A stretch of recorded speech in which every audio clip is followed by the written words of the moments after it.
SV news కు స్వాగతం. ముందుగా హెడ్లైన్స్.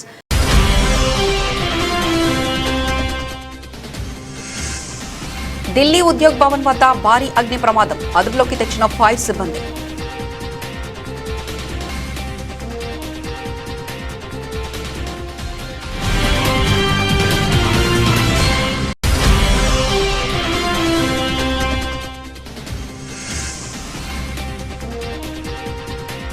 తెలంగాణ ముఖ్యమంత్రి రేవంత్ రెడ్డి పాలనపై మాజీ మంత్రి హరీష్ రావు తీవ్ర స్థాయిలో రాజకీయ విమర్శలు.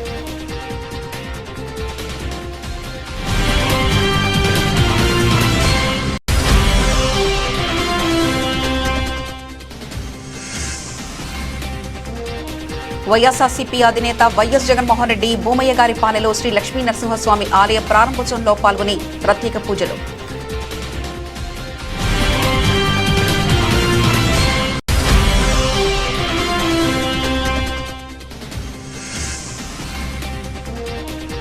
ఇందిరాభవన్లో హైదరాబాద్ ఇన్ఛార్జ్ మంత్రి రమణ మరియు బీసీ సంక్షేమ శాఖ మంత్రి పొన్నం ప్రభాకర్ నేతృత్వంలో నిర్వహించిన మంత్రులతో ముఖాముఖి. దేశ రాజధాని ఢిల్లీలో తెల్లవారుజామున భారీ అగ్ని ప్రమాదం సంభవించింది. సెంట్రల్ ఢిల్లీలోని ఉద్యోగ భవన్ సమీపంలో కార్మికులు నివసించే తాత్కాలిక నివాసిత ప్రాంతంలో ఈ ఘటన చోటు చేసుకుంది. ఈ ప్రమాదంలో పలు గుడిసెలు మంటల్లో కాలిబూడిదయ్యాయి. అయితే ఎటువంటి ప్రాణ నష్టం జరగకపోవడంతో అధికారులు స్థానికులు ఊపిరి పీల్చుకున్నారు.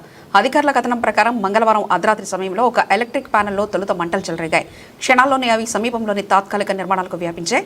అదే సమయంలో అక్కడ నిల్వ ఉంచిన కొన్ని ఎల్పీజీ సిలిండర్లు పేలడంతో మంటల తీవ్రత ఒక్కసారిగా పెరిగి ఓవెత్తున ఎగిసిపడ్డాయి.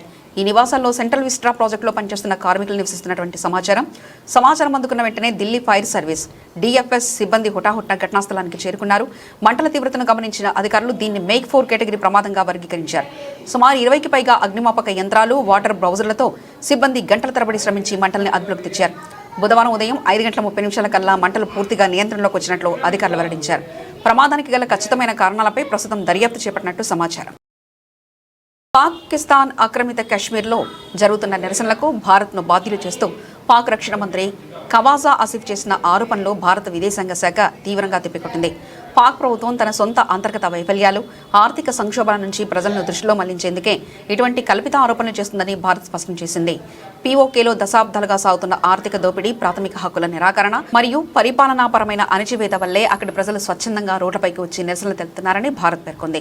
పాకిస్తాన్ ఆక్రమిత కాశ్మీర్లో తీవ్రమైన ద్రవ్యోల్బణం, పిండి మరియు విద్యుత్ ధరల పెరుగుదలకు వ్యతిరేకంగా స్థానిక ప్రజలు భారీ ఎత్తున ఉద్యమిస్తున్నారు. ఈ నిరసనలు అణచివేయడానికి పాక్ ప్రభుత్వం ఖురాన్ వ్యాఖ్యలను ప్రస్తావిస్తూ బెదిరింపులకు దిగడం, అలాగే సింధు జలాల ఒప్పందం మరియు కశ్మీర్ అంశాన్ని తెరపైకి తెచ్చి భారత్పై యుద్ధ వ్యాఖ్యలు చేయడం తీవ్ర వివాదాస్పదంగా మారింది. Pakistani Defense Minister, we have seen some reports on the matter. Such remarks are desperate attempts by Pakistan to cover up its own failings and deflect attention away from its human rights abuses. We categorically reject these fabricated claims with the contempt that they deserve. The ongoing protests in Pakistan-occupied Kashmir are a direct consequence of Pakistan's decades-long policy of systemic economic exploitation, denial of fundamental rights, and administrative oppression in areas under its illegal. Telangana ముఖ్యమంత్రి రేవంత్ రెడ్డి పాలనపై BRS party శాసనసభాపక్ష ఉపనేత మరియు మాజీ మంత్రి హరీష్ రావు తీవ్రస్థాయిలో రాజకీయ విమర్శలు గుప్పించారు. రేవంత్ రెడ్డి తన వద్ద ఉంచుకున్న కీలక శాఖల నిర్వహణలో పూర్తిగా విఫలమయ్యారని ఆయన ఆరోపించారు. ముఖ్యమంత్రి రేవంత్ రెడ్డి పర్యవేక్షిస్తున్న హోంశాఖ, విద్యాశాఖ మరియు మున్సిపల్ శాఖ వంటి కీలకమైన అన్ని రంగాల్లో ప్రభుత్వం పూర్తిగా ఫెయిల్ అయిందని హరీష్ రావు ఎద్దేవా చేశారు. కాంగ్రెస్ అధిష్టానంలో ఉన్న ఢిల్లీ పెద్దల కోసం పనిచేయడమే ఈ ప్రభుత్వ ప్రథమ ప్రాధాన్యతగా మారిందని ఆరోపిస్తూ రేవంత్ రెడ్డి తన కోసం ప్రత్యేకంగా ఢిల్లీకి సంచులు మోసే శాఖ అని పెట్టుకుంటే బాగుంటుందని, కనీసం ఆ శాఖలోనైనా ఆయన పాస్ అవుతారంటూ వ్యంగ్యాస్త్రాలు సందేశించారు. తెలంగాణలో కాంగ్రెస్ ప్రభుత్వం ఏర్పడినప్పటి నుంచి సీఎం రేవంత్ రెడ్డి తరచూ ఢిల్లీ పర్యటనకు వెళ్లడాన్ని, మరి రాష్ట్రంలోని విద్యా, పురపాలక వ్యవస్థల తీరును తప్పుపడుతూ ప్రతిపక్ష బీఆర్ఎస్ పార్టీ ఈ రకమైన రాజకీయ విమర్శలను ముమ్మరం చేసింది. ఈయన ముఖ్యమంత్రి ఉన్నాడు రేవంత్ రెడ్డి, మాటలకు ఎక్కువ, చేతలకు తక్కువ. ఆయన దగ్గర 3 శాఖలు ఉన్నాయి: విద్యాశాఖ, హోంశాఖ, మున్సిపల్ శాఖ. మూడిట్లో కూడా అట్టలు ఫెయిలే. ఖమ్మం జిల్లాకు 3 మంత్రులు ఉండి చేసింది గుండు సున్నా, రేవంత్ రెడ్డి 3 శాఖలు పెట్టుకొని చేసింది కూడా గుండు సున్నా. ఇవాళ విద్యాశాఖ మంత్రిగా ప్రైవేట్ స్కూళ్లలో ఫీజుల నియంత్రణ చేయడంలో రేవంత్ రెడ్డి ఫెయిల్ అయిపోయింది. మున్సిపల్ మంత్రిగా పారిశుద్ధ్య నిర్వహణలో దోమల బెడద నుంచి ప్రజల్ని కాపాడడంలో రేవంత్ రెడ్డి ఫెయిల్ అయిపోయింది. హోంశాఖ మంత్రిగా శాంతి భద్రతలు కాపాడడంలో, ఆడపిల్లల మీద అత్యాచారాలు జరగకుండా నిరోధించడంలో రేవంత్ రెడ్డి హోంమంత్రిగా కూడా ఫెయిల్ అయిపోయింది. కానీ ఒక్క దాంట్లో పాస్ అయింది. దేంట్లో చెప్తారా? బూతులా? వేలే 3 శాఖల్లో ఫెయిల్ అయ్యిండు. ఇంకొక శాఖ పెట్టుకుంటే బెస్ట్ ఏమో అని. అదేం శాఖ? ఏమంటారే? ఢిల్లీకి సంచులు మోసే శాఖ. అందులో మాత్రం పాస్ అయ్యిండు. కుర్చీ మాత్రం బాగా కాపాడుకుంటుండు. ఢిల్లీకి సంచులు మోసుడు, కుర్చీ కాపాడుకుంటు, గన్ల మాత్రం సక్సెస్ అయింది.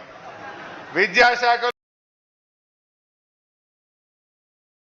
గతంలో బార్లపూడి క్రాంతి తన తండ్రి ముద్దగడ పద్మనాభానికి క్యాన్సర్ ఉందని, ఆమె సోదరుడు గిరిబాబు తండ్రిని నిర్బంధించి సరైన వైద్యం అందించలేదని సోషల్ మీడియాలో ఆరోపణలు చేశారు. దీనిపై ముద్రగడ పద్మనాభం ఒక బహిరంగ లేఖ ద్వారా స్పందిస్తూ తీవ్రంగా ఖండించారు. ముద్రగడ తన లేఖలో పోస్టులో పేర్కొన్నట్లుగా క్రాంతి చేసిన ఆరోపణలు తిప్పికొట్టారు. గతంలో తన సతీమణికి అనారోగ్యంగా ఉండి విశ్రాంతి కోసం హైదరాబాద్లోని కుమార్తె క్రాంతి ఇంటికి వెళ్తే లోపలికి రానివ్వకుండా గేటు బయట నుంచే గెంటేశారని ఆవేదన వ్యక్తం చేశారు. మా అబ్బాయిని గిరిబాబును దూరం చేసినా ఆ ఇంటిని తాను వెళ్లేనని స్పష్టం చేశారు. తనకి క్యాన్సర్ లేదని, కేవలం వృద్ధాప్యరీత్యా వచ్చే సాధారణ ఆరోగ్య సమస్యలు మాత్రమే ఉన్నాయని ముద్రగడ వివరణ ఇచ్చారు. కొడుకు గిరిబాబు రాజకీయ ఎదుగుదలను ఓర్వలేకనే కొందరు కుమార్తె ద్వారా ఇలాంటి దుష్ప్రచారం చేస్తున్నారని మండిపడ్డారు. 2024 ఎన్నికల సమయంలో ముద్రగడ పద్మనాభం వైఎస్ఆర్సీపీలో చేరగా ఆయన కుమార్తె క్రాంతి మాత్రం జనసేన పార్టీలో చేరారు. అప్పటి నుంచి వీరి మధ్య కుటుంబ మరియు రాజకీయపరమైన విమర్శలు కొనసాగుతున్నాయి. నా మీద పెద్ద ప్రేమ వలబోహేస్తా ఉన్నారు. పిచ్చివాళ్ళారా, అన్ని గుర్తున్నాయి అయ్యా.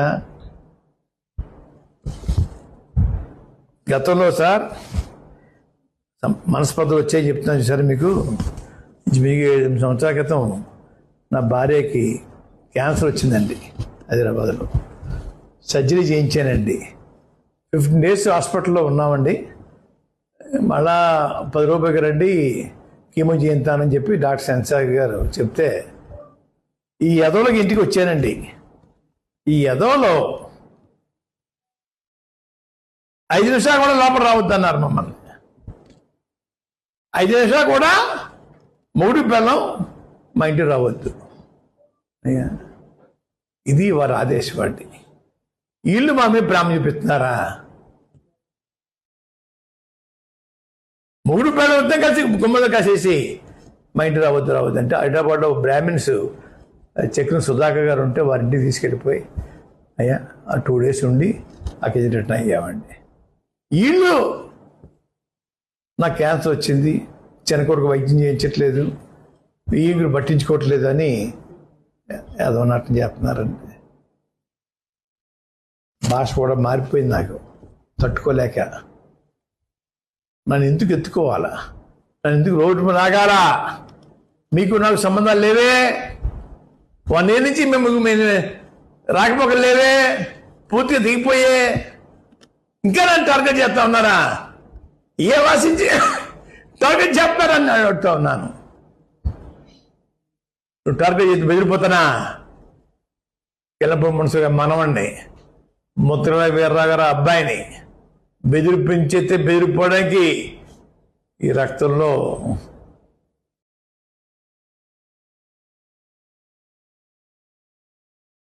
గాంధీ భవన్లోని ఇందిరాభవన్లో హైదరాబాద్ ఇన్ఛార్జ్ మంత్రి రమణ మరియు బీసీ సంక్షేమ శాఖ మంత్రి పొన్నం ప్రభాకర్ నేతృత్వంలో నిర్వహించిన మంత్రులతో ముఖాముఖి గ్రీవెంత్ రిజిస్ట్రల్ ఫారం కార్యక్రమం ప్రజల సమస్యల త్వరితగతిన పరిష్కారానికి వేదికగా నిలిచింది. ఈ ప్రజా సంప్రదింపుల కార్యక్రమం ద్వారా ప్రభుత్వం మరియు ప్రజల వద్దకే నేరుగా వెళ్లి వారి ఆర్జీలను స్వీకరిస్తుందని, ధరణి పోర్టల్లో లోపాలు, భూముల రిజిస్ట్రేషన్ సమస్యలపై ఫిర్యాదులు, అర్హులైన పేదలకు ఇళ్ల కేటాయింపు, ఇళ్ల స్థలాల కోసం దరఖాస్తులు, నిరుద్యోగులకు ఉపాధి కల్పన, ఉద్యోగ నోటిఫికేషన్లకు సంబంధించిన వినతులు మంత్రి పొన్నం ప్రభాకర్ ప్రజల నుంచి ఆర్జీలను స్వయంగా స్వీకరించి అక్కడికక్కడే అధికారులతో మాట్లాడారు. అర్హులైన ప్రతి ఒక్కరికి న్యాయం జరిగేలా చర్యలు తీసుకోవాలని సంబంధిత అధికారులను ఆదేశించారు. ఇల్లు, రేషన్ కార్డులు, భూ సమస్యలపై ప్రభుత్వం త్వరలోనే స్పష్టమైన విధానపరమైన నిర్ణయాలు తీసుకుంటుందని, ప్రజలెవరూ ఆందోళన చెందవద్దని భరోసా ఇచ్చారు. వైఎస్ఆర్సీపీ అధినేత వైఎస్ జగన్మోహన్ రెడ్డి వైఎస్ఆర్ కడప జిల్లా పులివెందుల నియోజకవర్గంలోని భూమయ్య గారి పల్లెలో నూతనంగా పునరుద్ధరించిన శ్రీ లక్ష్మీనరసింహస్వామి ఆలయ ప్రారంభోత్సవంలో పాల్గొని ప్రత్యేక పూజలు నిర్వహించారు. జగన్మోహన్ రెడ్డి వ్యక్తిగతంగా క్రైస్తవ మతాన్ని ఆచరిస్తారు. అయితే కేవలం రాజకీయ ప్రయోజనాల కోసం హిందూ ఓటర్లను ఆకర్షించడానికే ఆయన హిందూ దేవాలయ సందర్శనలు మరియు పూజల్లో పాల్గొంటారని విమర్శకులు ఆరోపిస్తున్నారు. క్రైస్తవ మత విశ్వాసాలను కఠినంగా అనుసరించే కొందరు పాస్టర్లు లేదా క్రైస్తవ సంఘాల ప్రతినిధులు ఒక క్రైస్తవుడిగా ఉంటూ ఇతర మతాచారాలతో లేదా హోమాలలో పాల్గొనడాన్ని తమ మత సిద్ధాంతాలకు విరుద్ధంగా భావించి కొన్ని సందర్భాల్లో అంతర్గతంగా అసంతృప్తిని లేదా ఆందోళన వ్యక్తం చేస్తుంటారు. ప్రత్యర్థి పార్టీలు సైతం ఆయన పర్యటనను మరియు ఆలయాల సందర్శనలను కేవలం ఎన్నికల రాజకీయ వ్యూహంలోనే భాగమేనని విమర్శిస్తుంటారు. భూమయ్య గారి పల్లె ఆలయ పునర్నిర్మాణానికి వైఎస్ఆర్సీపీ ప్రభుత్వ హయాంలో దాదాపు 1.5 కోట్ల ప్రభుత్వ నిధులను మంజూరు చేశారని, ప్రజా సంక్షేమం మరియు ప్రాంతీయ అభివృద్ధిలో భాగంగానే ఈ ఆలయ ప్రారంభోత్సవానికి హాజరయ్యారని పార్టీ వర్గాలు స్పష్టం చేస్తున్నాయి. ప్రజా జీవితంలో ఉన్న నాయకులు తమ వ్యక్తిగత మత విశ్వాసాలకు అతీతంగా అన్ని వర్గాల ప్రజలను కలుపుకొని వెళ్లడాన్ని కొందరు లౌకికవాద విధానంలో సమర్థిస్తే, మరికొందరు దీనికి రాజకీయ లబ్ధి కోసం చేసే ప్రయత్నంగా విమర్శిస్తారు. ఈ ప్రపంచం మహిళలకు వ్యతిరేకంగా ఉందంటూ తెలంగాణ రక్షణ సేన టీఆర్ఎస్ అధ్యక్షురాలు కల్వకుంట్ల కవిత చేసిన వ్యాఖ్యలు సమాజంలో మహిళలు ఎదుర్కొంటున్న వాస్తవ పరిస్థితులను, వివక్షతను ప్రతిబింబిస్తున్నాయి. ఎంత ప్రతిభ కనబరిచినా, ఎంత కష్టపడినా మహిళల ఎదుగుదలకు ఎక్కడో ఒక చోట అడ్డుకట్ట పడుతుందని ఆమె ఆవేదన వ్యక్తం చేశారు. మహిళ ఏ ఇంట్లో జన్మించినా వివక్ష సాధారణంగా మారుతుందని, తండ్రి, అన్న లేదా భర్త ఇలా సమాజంలో పురుషులు మహిళలను తక్కువ చేసి చూసే ధోరణి ఉందంటూ కవిత మహిళా దినోత్సవ వేదికలపై గతంలో కూడా ప్రస్తావించారు. మహిళలు సొంతంగా స్వతంత్రంగా ఎదగలేరనే ఒక చులకన భావం, మైండ్ సెట్ సమాజంలో బలంగా నాటుకుపోయిందని ఆమె విమర్శించారు. ప్రతిభ ఉన్నప్పటికీ నిర్ణయాత్మక శక్తులు లేదా ఉన్నత స్థానాల్లో మహిళలు రాణించడానికి పురుషాధిక్య సమాజం ఎల్లప్పుడూ అడ్డంకులు సృష్టిస్తూనే ఉంటుందని, వయసుతో సంబంధం లేకుండా మహిళలు చురుగ్గా రాజకీయాల్లోకి రావాలని, అప్పుడే చట్టసభలో మరియు సమాజంలో మహిళల గలం బలంగా వినిపిస్తుందని ఆమె పిలుపునిచ్చారు. ఇంతకుముందు మేడం జడ్జి గారు రజనీ గారితో నేను మాట్లాడుతూ ఉంటే, మేడం నేను కూడా అదే అనుకుంటున్నాం, జడ్జెస్ ఎంతమంది ఉన్నారు మేడం అంటే, ఎగ్జామ్లలో పాస్ అయ్యి జడ్జిలు చాలా మంది వస్తున్నారు, కానీ పై స్థాయికి వెళ్ళిన తర్వాత జడ్జెస్ ఒకరినొకరు రికమెండ్ చేసుకునేది ఉంటుంది. అక్కడ మాత్రం ఎక్కువ మగవాళ్ళే ఉంటారనమాట. కానీ టాలెంట్ ప్రకారం ఎవరికి తీసిపోకుండా అన్నీ నేర్చుకొని, అన్నీ చదువుకొని, వచ్చిన ప్రతి అవకాశాన్ని వినియోగించుకొని మహిళలు ముందుకెళ్తా ఉన్నారు. ముఖ్యంగా ఆడపిల్లలు, కాలేజ్కి వెళ్ళే పిల్లలైనా సరే, ఉద్యోగాలు చేసే వాళ్ళైనా సరే, పొద్దున్న లేసి ఇంట్లో అన్ని ఇంటిల్లిపాదికి అన్ని రెడీ చేసుకొని బస్సులు పట్టుకొని పబ్లిక్ ట్రాన్స్పోర్ట్లో ఇబ్బందులు పడ, మళ్ళీ వెళ్ళి ఆఫీస్లో పనిచేయడం, లేదా ఇక్కడికి మా చాలామంది సర్పంచ్లు వచ్చినారు, జెడ్పీటీసీలు వచ్చినారు, మాజీ ఎంపీటీసీలు అందరూ వచ్చినారు. వాళ్ళందరూ కూడా మగవాళ్ళతో సరిసమానంగా పోటీపడి పనిచేస్తున్నారు. కానీ మనందరం ఎక్కడో ఒక దగ్గరకు వచ్చినాక ఒక సీలింగ్ ఉంటుంది, మనం ఎక్కడికో ఒక దగ్గరకు వచ్చినాక ఒక అడ్డుకట్ట ఉంటుంది. సముద్రం ఎట్లయితే ఎంత వేగంగా వచ్చినా ఒక చెల్లెల కట్ట ఉంటుందో, మహిళలు ఎంత తన్నుకొని ముందుకొచ్చినా ఎక్కడో దగ్గర ఒక సీలింగ్ ఉంటుంది. ఎందుకంటే మనం మొత్తం చదువుకొని ఒక జాబ్ చేసి ఇక నెక్స్ట్ ప్రమోషన్ వస్తుందనే టైంలో తల్లిదండ్రి పెళ్లి సంబంధాలు చూడడం మొదలు పెడతారు. పెళ్లి చేసుకోవాల్సిందే, ఈ ఏజ్ దాటిపోతే పెళ్లి ఎట్లా చేసుకుంటావు అని చెప్పి ప్రమోషన్ రావాల్సిన అమ్మాయిని పిలిపించి పెళ్లి చేస్తారు. తర్వాత ఒక 7-8 ఏళ్ళు గ్యాప్ వస్తుంది, పెళ్లి, పిల్లలు, అది ఇది. 7-8 ఏళ్ళు గ్యాప్ వచ్చినాక మళ్ళా జూనియర్ పొజిషన్కి పోయి మళ్ళీ స్టార్ట్ చేయాల్సి వస్తుంది. ఇది యంగ్స్టర్స్కి, ఐటీలో పనిచేసే పిల్లలకి, బ్యాంకింగ్లో, ఫైనాన్స్లో పనిచేసే వాళ్ళందరికీ కూడా ఉన్నటువంటి ఎక్స్పీరియన్సే. అంతెందుకు టీవీ ఛానళ్లలో పనిచేసే వాళ్ళకు కూడా ఒక్కసారి బ్రేక్ తీసుకుంటే మళ్ళా ఫస్ట్ నుంచి. రాష్ట్ర ముఖ్యమంత్రి నారా చంద్రబాబు నాయుడు అధ్యక్షతన రాష్ట్ర సచివాలయంలో జరిగిన కేబినెట్ సమావేశంలో పలు అంశాలపై తీసుకున్న నిర్ణయాలను రాష్ట్ర సచివాలయం 4వ భవనం ప్రచార విభాగంలో రాష్ట్ర సమాచార, పౌర సంబంధాలు, గృహ నిర్మాణ మంత్రి కొలుసు పార్థసారథి మీడియాకు వివరించారు. రాష్ట్ర భవిష్యత్తు, ఆర్థిక అభివృద్ధి, యువతకు భారీ స్థాయిలో ఉపాధి అవకాశాల కల్పన, ప్రపంచ స్థాయి పెట్టుబడుల ఆకర్షణ, పర్యావరణ పరిరక్షణ అనే ప్రధాన లక్ష్యాలను దృష్టిలో పెట్టుకుని జరిగిన కేబినెట్ సమావేశంలో ప్రభుత్వం పలు కీలక నిర్ణయాలు తీసుకుందని వివరించారు. రాష్ట్రంలో పారిశ్రామికరణ, డిజిటల్ మౌలిక సదుపాయాల విస్తరణ, డేటా సెంటర్ల అభివృద్ధి, పర్యావరణ పరిరక్షణ, యువతకు భారీ ఉపాధి అవకాశాల కల్పన అనే లక్ష్యాలతో ప్రభుత్వం సమగ్ర కార్యాచరణ అమలు చేస్తుంది. పెట్టుబడులు, పరిశ్రమలు, ఉపాధి, సుస్థిర అభివృద్ధి అనే అంశంతో ఏపీని దేశంలో అగ్రగామి రాష్ట్రంగా తీర్చిదిద్దడమే ప్రభుత్వ ప్రధాన లక్ష్యమని వివరించారు. కొన్ని సమయాల్లో అయితే వారు స్టార్ట్ చేయకపోతే క్యాన్సిలేషన్ చేసిన ల్యాండ్ హ్యాండ్ ఓవర్ చేసిన వాటిని కూడా క్యాన్సిల్ చేసిన దృష్టాంతాలు కూడా ఉన్నాయని చెప్పేసి నేను మనవి చేస్తా ఉన్నాను. అందుకనే ఎక్కడైతే కొంత ఆర్థిక పరిపుష్టి లేని ప్రపోజల్స్ ఎక్కడైతే ఉంటాయో వారికి ల్యాండ్స్ రిజిస్ట్రేషన్ కూడా చేయట్లేదు. ల్యాండ్స్ హ్యాండ్ ఓవర్ చేసి, లీజ్ మీద హ్యాండ్ ఓవర్ చేసి, ఒకవేళ వాళ్ళు కనుక చేయలేకపోతే, పెట్టుబడి తీసుకొచ్చి వాటిని స్టార్ట్ చేయలేకపోతే వాటి వెనక్కి కూడా తీసుకునే ఆలోచన కూడా చేస్తున్నామని చెప్పేసి మనం చేస్తాను. మరి ఇంత దూరదృష్టితో ఇంత ఆలోచన చేస్తూ ఉంటే ప్రతిపక్షం ప్రతి దానికి కూడా ఏదో ఒకటి అంటకట్టడం, ఏదో పొల్యూషన్ అనో లేకపోతే ఏదో పర్యావరణం దెబ్బతింటుందనో రకరకాల అభూత కల్పనల్ని అబద్ధాలని ప్రచారం చేసి ఈ అభివృద్ధిని కూడా మరి రాష్ట్రానికి ఏదో వ్యతిరేకంగా ఉన్నట్లు సృష్టించడానికి ప్రయత్నం చేయటం చాలా శోచనీయం అని చెప్పేసి కూడా ఈ సందర్భంగా తెలియజేస్తాను. డేటా సెంటర్స్ ఆఖరికి ఈ పొల్యూషన్కి సంబంధించిన విషయంలో కూడా మరి సింగపూర్ గవర్నమెంట్తో ఒక టైప్ చేసుకుని ఎన్విరాన్మెంటు, ఈ పొల్యూషను వీటన్నిటిని కూడా ఏ విధంగా ఏ ఇండస్ట్రీ వచ్చినా కూడా భవిష్యత్తులో ఆ వచ్చిన ఇండస్ట్రీస్ మూలంగా ఎటువంటి పర్యావరణ సమస్యలు తలెత్తుకోకుండా ముందు నుంచే చర్యలు తీసుకునే ఏర్పాట్లు కూడా చేస్తామని చెప్పేసి కూడా మనం చేస్తాం. డేటా సెంటర్స్ అందరూ కూడా విపరీతంగా ఈ రాష్ట్రం వైపు చూస్తూ ఉన్నారు. దేశంలో ప్రపంచంలో ఉన్న డేటా సెంటర్స్ యాజమాన్యాలన్నీ కూడా మన రాష్ట్రంలో డేటా సెంటర్లు పెడతానికి విశాఖపట్నం వైపు చూస్తున్నారని చెప్పేసి మనం చేస్తాను. ఈ దేశంలో డేటా సెంటర్స్ ఉన్న రాష్ట్రాలు తీసుకుంటే మహారాష్ట్ర, తెలంగాణ, కర్ణాటక, తమిళనాడు, తర్వాత మన ఆంధ్రప్రదేశ్ అమరావతి విశాఖపట్నం అని చెప్పేసి చెప్పడానికి చాలా సంతోషిస్తామని చెప్పేసి కూడా మనం చేస్తాం. దీని మీద కూడా కొంతమంది కావాలని చెప్పేసి ఏదో పొల్యూషన్ వస్తుంది, ఏదో రేడియేషన్ వస్తుంది, ఏదో వాటర్ మొత్తం అసలు రాష్ట్రంలో ఉన్న వాటర్ అంతా వెళ్ళిపోతుంది అని చెప్పేసి చెప్పడం చాలా శోచనీయం అని చెప్పేసి కూడా నేను మనం చేస్తాను. ఎక్కడ కూడా దీంట్లో పొల్యూషన్ వచ్చే సమస్య లేదు. దీనికి మనకి నిన్న లోకేష్ గారు కూడా చెప్పారు, 3000 టీఎంసీలు వృధాగా సముద్రంలోకి వెళ్ళిపోతున్నాయి. ఈ డేటా సెంటర్స్ అన్నిటికీ కూడా మొత్తం కలిపితే కూడా 1.5-2 టీఎంసీలు కావని చెప్పేసి. అదేవిధంగా ఇదంతా ఏంటంటే కూలింగ్ కోసం వాడుతున్న తప్పితే ఆ వాడిన వాటర్ ఏదో పొల్యూట్ అయిపోయి ఆ నీళ్ళన్నీ కూడా విశాఖపట్నంలో పడిపోయి పొల్యూషన్. ఎంత అమాయకంగా, ఎంత అసలు ఏమనాలో కూడా నాకు అర్థం కావట్లేదు.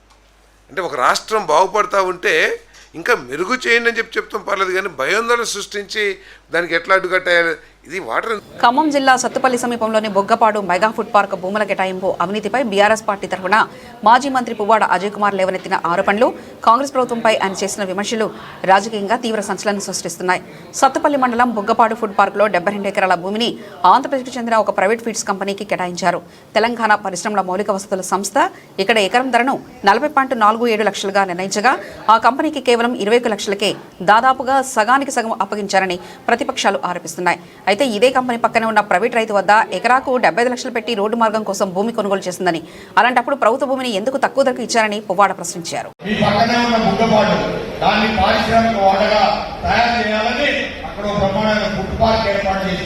చేసి దాంట్లో ప్రభుత్వం నుంచి గొప్పగా పరిశ్రమలు రావాలని చెప్పి ప్రయత్నం చేశాం. చాలా మంచిగా ఏర్పాటు జరిగింది.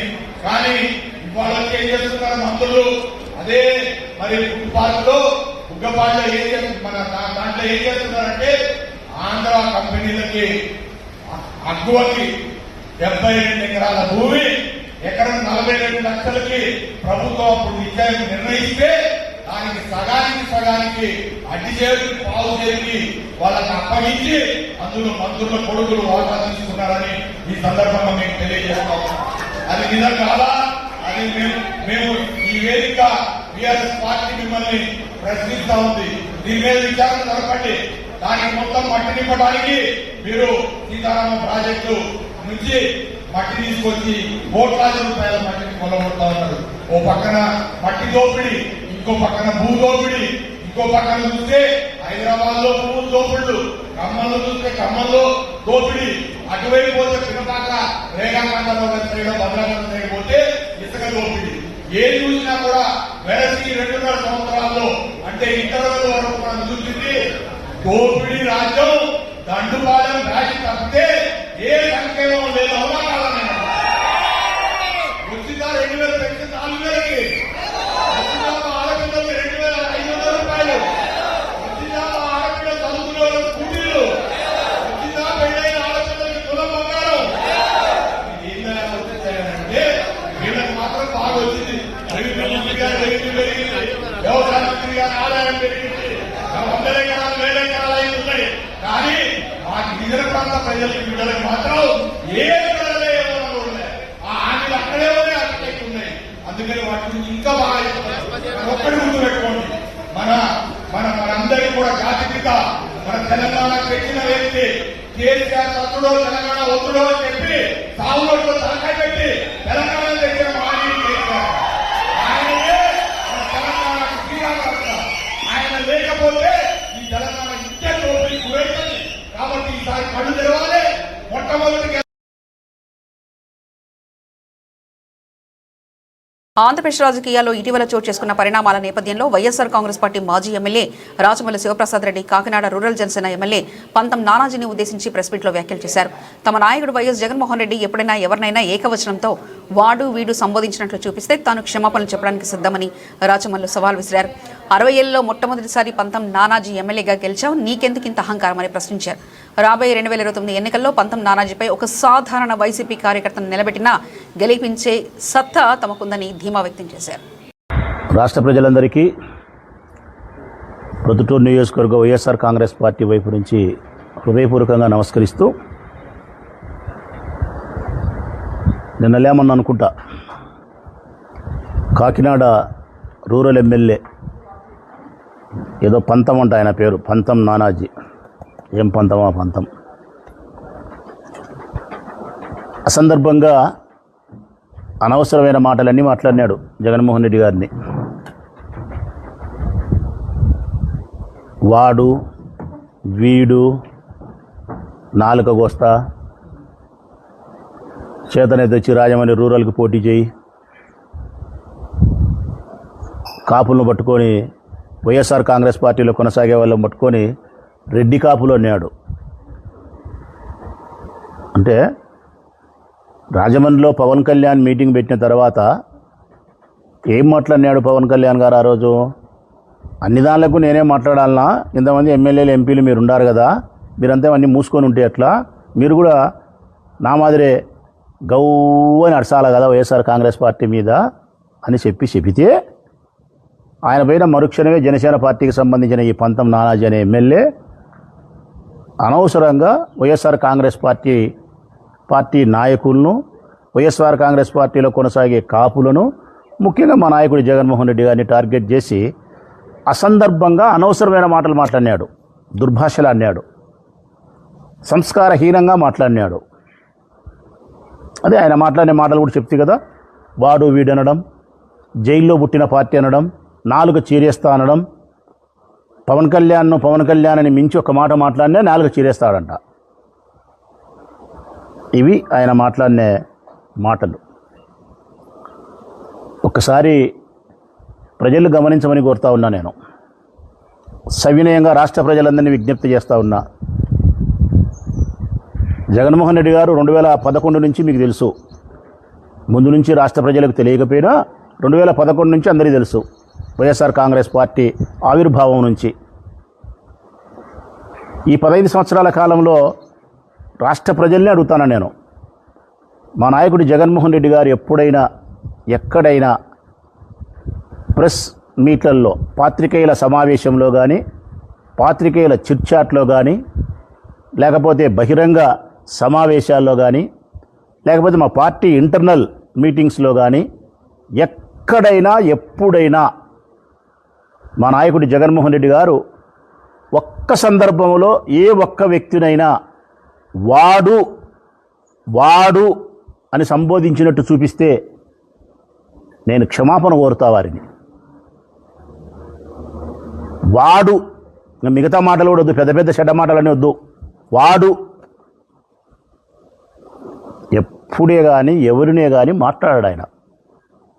ఇంటర్నల్గా మాతో మాట్లాడినప్పుడు కూడా చంద్రబాబు నాయుడు గారిని ఎప్పుడే కానీ ఆయన అంటాడు.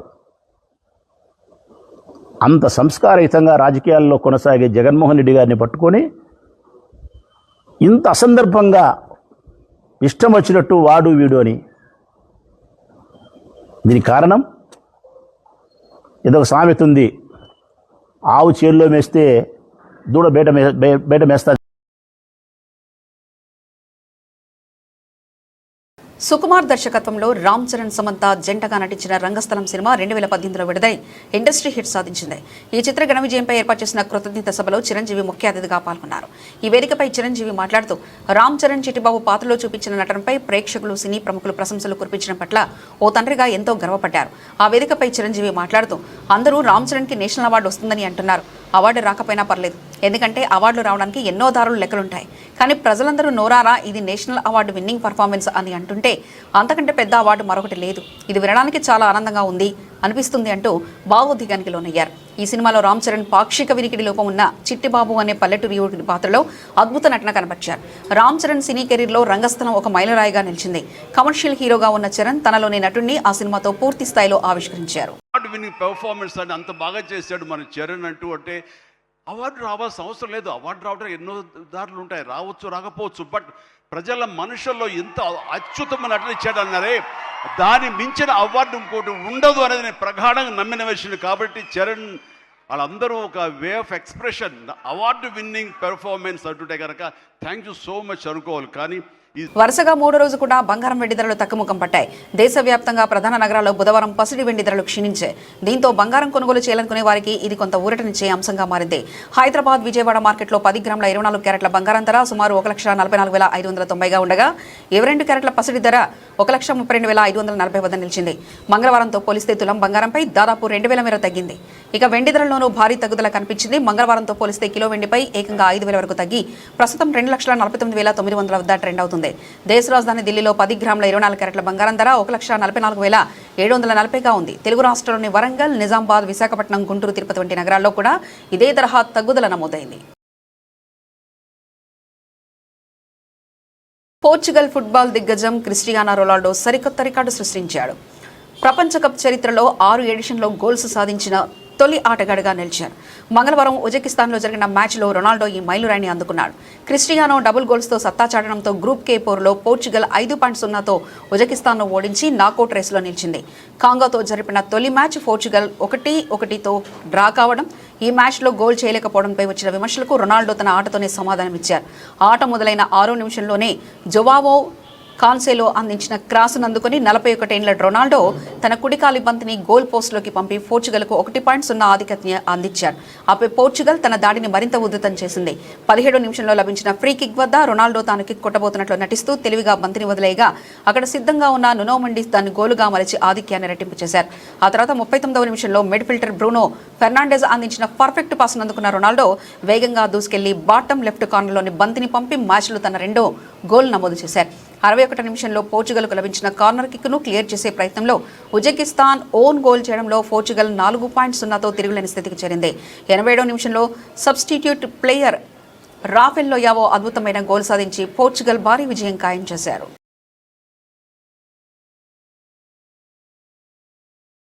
బులెటిన్ ముగించే ముందు హెడ్లైన్స్ మరోసారి చూద్దాం.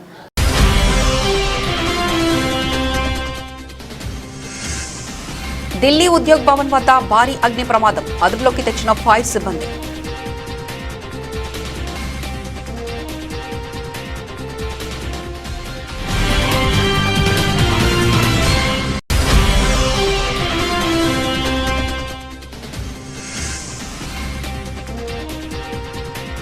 తెలంగాణ ముఖ్యమంత్రి రేవంత్ రెడ్డి పాలనపై మాజీ మంత్రి హరీష్ రావు తీవ్ర స్థాయిలో రాజకీయ విమర్శలు.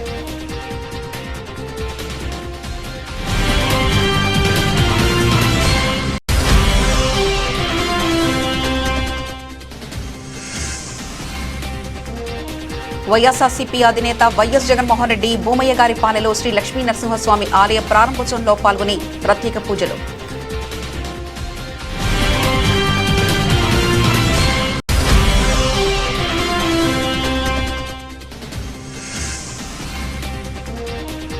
ఇందిరాభవన్లో హైదరాబాద్ ఇన్ఛార్జ్ మంత్రి రమణ మరియు బీసీ సంక్షేమ శాఖ మంత్రి పొన్నం ప్రభాకర్ నేతృత్వంలో నిర్వహించిన మంత్రులతో ముఖాముఖి. మరో బులెటిన్లో మళ్ళీ కలుసుకుందాం. అంతవరకు సెలవు. నమస్కారం.